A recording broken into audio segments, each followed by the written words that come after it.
Buenas noches, ingeniero. Voy a presentar el balance de energía de mi empresa. Mi empresa es una empresa de producción de alimentos, producción de harina y aceite de pescado. Ya, este cuenta con un proceso continuo y estacionario porque ingresa y sale continuamente tanto la materia como la energía. Es un proceso estacionario porque no existe acumulación dentro de este sistema y además, al final, a lo que pase el tiempo, va a llegar un proceso estacionario gracias va a llegar un proceso estacionario con el tiempo y se va a contar con pérdidas, pero estas van a ser contabilizadas como salidas, ya que no van a contarse con pérdidas muy altas en valores porcentuales muy altos de lo que es el total de entrada. Entonces va a ser una pérdida no tan alta y se va a contar como salida. Ya, un cocinador. En el primer proceso tenemos el cocinador. Aplicamos en las fórmulas como estamos tratando con un sistema abierto en régimen permanente o en régimen estacionario y continuo. Entonces aplicamos la fórmula general y a continuación de esa analizamos si cuenta con un trabajo con calor y los flujos básicos. Y las propiedades de los flujos básicos específicos. Y entonces aquí tenemos en cuenta que vamos a tener un calor, no un trabajo, un calor ya que va a ser necesario calentar el pescado. Entonces vamos a calcular el calor necesario para calentar este pescado. Entonces tenemos en cuenta que la masa va entrante de la materia prima por el calor específico y por la diferencial de la temperatura. Ya. Esto también va a ser igual a nuestra, ¿cómo decir? A nuestro diferencial de temperatura, ¿qué digo? A nuestras sumas de masa por entropía específica. Ya, entonces primeramente tomamos en cuenta que bueno, aquí va a ser menos. Ujú. Aquí va a ser menos. Ay. Mm, Aquí va a ser menos porque ya le estamos pasando al otro lado. Entonces aquí va a ser menos, este se va a pasar acá. Y así es como nos va a quedar esta expresión igual al calor. ¿Ya? Esto lo multiplicamos por nuestra temperatura al inicio y al final por cada temperatura. Y esta es restada por una temperatura de referencia. ¿Ya? Y al final tenemos que va a salir el mismo valor aquí y el mismo valor acá. La prensa ya tenemos por otro lado que vamos a tener un calor perdido, desprendido de la prensa. No, desprendido de la prensa, que va a ser de 0,1, no va a ser tanto este desprendimiento. Y entonces vamos a tener el total, este 0,1 de calor. Y entonces aquí vamos a contabilizar que en un proceso diferencial, este desprendido va a contar como una pérdida, lo cual nos da el mismo valor entrante que el saliente en calor.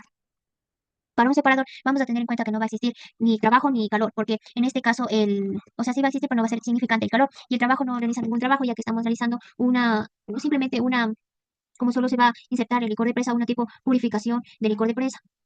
Y es como una purificación, es una parte en la que va a permitir, digamos, disipar esos sólidos que no se disiparon bien o disipar esas partículas que no se disiparon bien en lo que es la prensa, para producir un agua más limpia. Entonces, en este caso vamos a tener nuestras temperaturas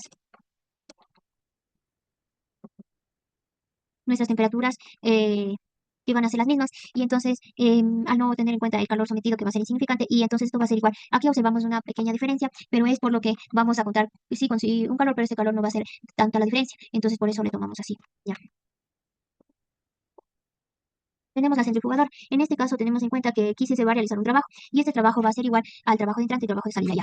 Este trabajo va a ser igual y vamos a tomar en cuenta las medidas de la máquina, así como nuestra eficiencia y la masa que se va a procesar del licor. En este caso sería el licor al 80%. Entonces, ese flujo másico procesado lo multiplicamos por la velocidad angular, la cual nos va a permitir, como decir, utilizamos este radio deductor y la velocidad angular para, digamos, calcular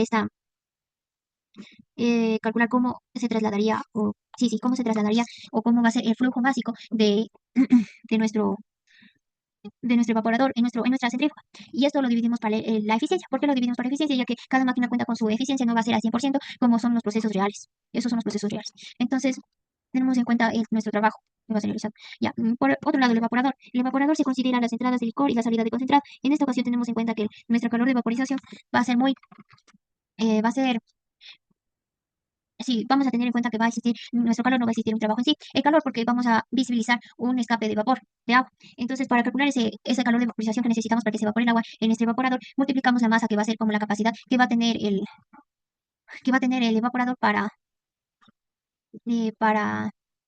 esa es la cantidad de flujo que va a poder evaporar este evaporador, esta unidad. Ya, entonces multiplicamos nuestra masa que es 10. Multiplicamos nuestra masa por nuestra evaporización, nuestra entalpía de evaporización. Si nuestra entalpía de vaporización, esta entalpía de vaporización se encuentra en determinadas condiciones, que son estas condiciones. Ya, ya, este también se puede calcular como también tipo con las entalpías y la masa, que sería, o sea, prácticamente lo mismo, sino que en este caso se tomaría más detalladamente lo que es la entalpía de líquido, la entalpía de vapor, específicamente del agua, y lo que se refiere a la masa y la entalpía de nuestra entrada. Pero en sí sería nuestro proceso diferencial de evaporador. En nuestro secador contamos ya con una torta a 90 grados centígrados, más sólidos que líquidos, más tenemos sólidos. Aquí, en la entrada vamos a ver una torta con más humedad y al final vamos a tener una harina seca. Ya, tenemos que en este caso vamos a tener en cuenta que vamos a tener en cuenta que vamos a sumar entalpías por el flujo másico. Entonces vamos por el flujo másico que tiene el flujo másico que representa el flujo que puede evaporar el secador, que es 5.000 kilogramos por hora, por la entalpía de vaporización que ya la vimos anteriormente a determinadas condiciones, más la masa total. Y aquí tomamos en cuenta también de la harina, ¿por qué? Porque estamos haciendo un proceso de producción de harina y entonces el proceso de producción de harina incluye hasta qué cierto punto va a hacerse ya la harina. Entonces el calor específico también va a tomar en cuenta el calor específico de la harina por la variación de la temperatura que tenemos que tener en cuenta para poder realizar este proceso de secado de la harina y obtener un menos porcentaje de humedad. Tenemos los 5.000, lo multiplicamos y lo hacemos aquí, el calor de secado, que este es sería nuestro balance diferencial de proceso, nuestro balance diferencial de proceso intermedio. En un balance integral de energía ya vemos lo que es las entradas van a ser igual a las salidas. Tenemos que tener en cuenta que va a haber entradas de materia prima, que es nuestra inicial. Y aquí hacemos lo mismo que lo hicimos en el cocinador, lo multiplicamos por el flujo másico, por los calores específicos y por las fracciones molares. ¿Por qué multiplicamos por las fracciones molares? Porque nuestro pescado va a estar a determinadas composiciones de sólidos, agua y grasa. Ya, y también tenemos en cuenta los coprocesos que ya sacamos anteriormente en nuestros balances diferenciales de los procesos intermedios, lo cual aquí nos indica que vamos a tener que sumar el calor del proceso de cocinador más el calor del proceso de evaporador más el del secador, el calor del proceso de secador que se va a necesitar para el secador, para el evaporador y para el cocinador. Y esto nos va a dar un valor de este valor. Y entonces también debemos tener en cuenta el trabajo del centrifugado. El trabajo de centrifugado especialmente es un trabajo que es medio alto ya que se necesita purificar y ya sacar el aceite en sí. Ya.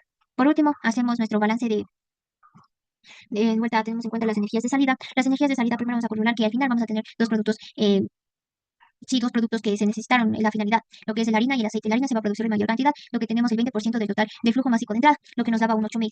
Y entonces esto sumamos, no multiplicamos en este caso por el calor específico y por la temperatura. Y eso nos va a dar una energía de harina de prácticamente mayor cantidad. Y entonces la energía de aceite va a ser menor porque vamos a contar con un 2% que nos va a producir esta cantidad de flujo másico de materia prima. Entonces ya tenemos nuestro aceite y tenemos que tener en cuenta que también existe vapor de agua, tanto del evaporador y del secador.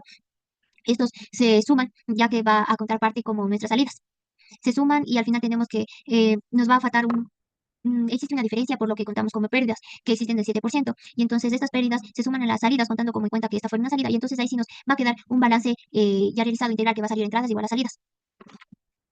Ya aquí ya tenemos nuestro diagrama de flujo. En la parte de arriba tenemos lo que son los datos para realizar ya un correcto manejo de las variables que necesitamos para calcular cada uno de nuestros trabajos. Y abajo tenemos como en sí, nuestro balance de materia. Tenemos en cuenta también los calores que van a ser de entrada del cocinador, los calores de entrada de la prensa, los calores de entrada de la centrífuga, el trabajo de la centrífuga, el calor de vaporización que va a salir del evaporador y además nuestro secador que va a contar con un calor de secado y prácticamente las temperaturas que va a salir nuestros productos, la temperatura de 60 y la temperatura aquí específica del aceite, en este caso de 90 grados centígrados, que se va a realizar este proceso. Este proceso, ya. Por otro lado, mm, tenemos en cuenta ya nuestro tiempo de operación. Entonces aquí ya vamos a tener en cuenta que nuestro tiempo de vaporización va a ser, no, nuestro tiempo de operación que va a mantenerse si este proceso sin refrigeración, entonces va a contar primero debemos contar primero nuestro espacio en el que estamos para saber cuánto tiempo se va a demorar en aguantar este sistema. Entonces aquí vamos a tener